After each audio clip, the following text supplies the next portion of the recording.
Welcome to the Sleep Dives channel. Today, we're diving into pages 386 to 419 of our source, and we're tackling a couple of really massive challenges. You know, the kind that can make or break any team. How do you build a vision that everyone actually gets behind? And, maybe even more important, how you take all that raw, messy energy of conflict and actually turn it into something creative. Well, let's find out. So let's start right here with a scene of just total animosity. And look, this quote isn't just some dramatic language. It's describing the actual feeling in a room at a steel company that was stuck in decades of conflict. It's the kind of rock-bottom place that just seems impossible to come back from.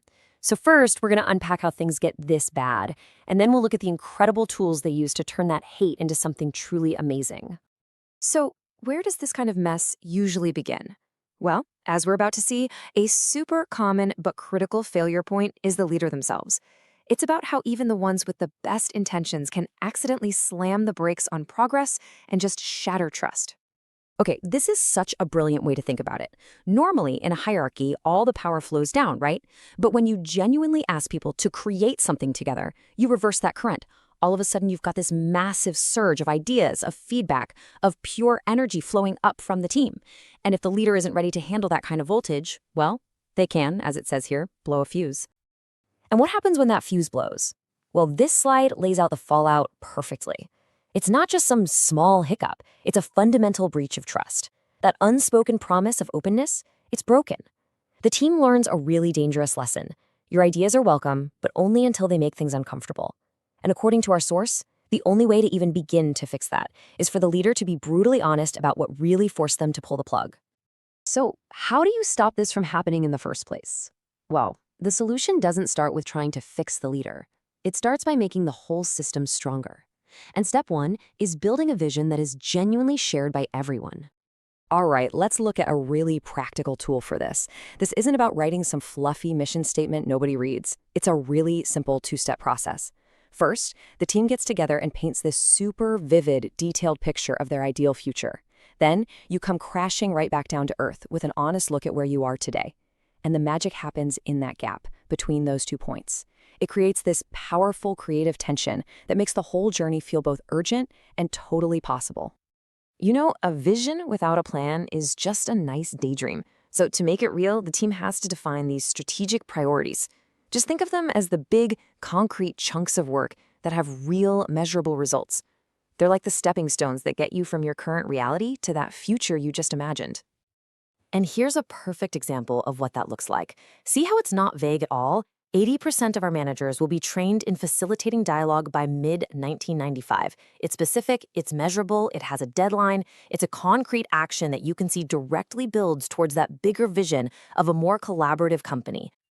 But, you know, even if you have a great shared vision and these super clear priorities, there's still a piece of the puzzle missing.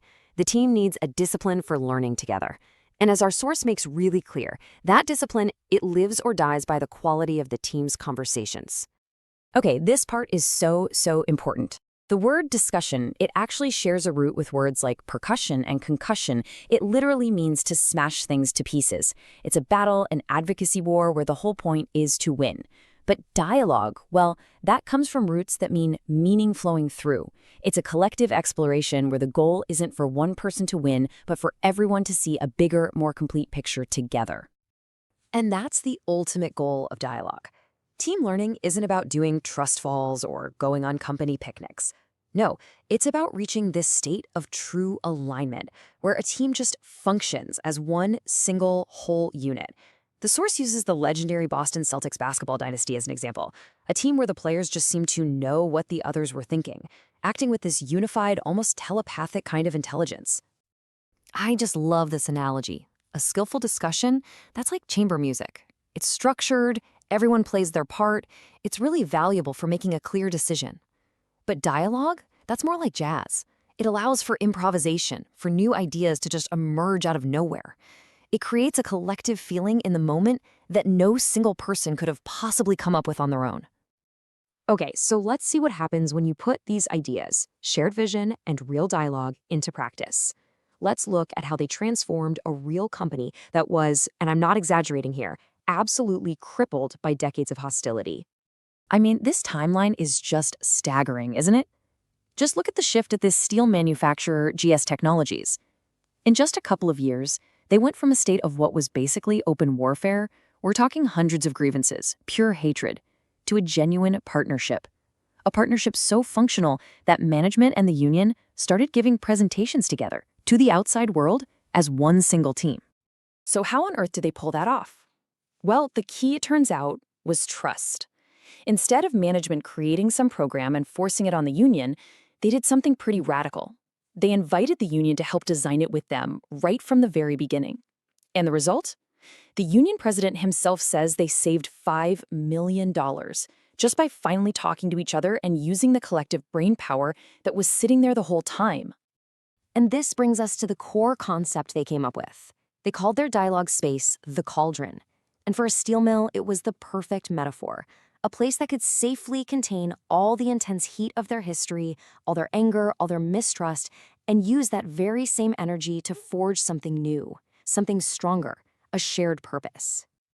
Right, this all sounds amazing in a big company, but how can you actually use these powerful ideas in your own life, in your own work?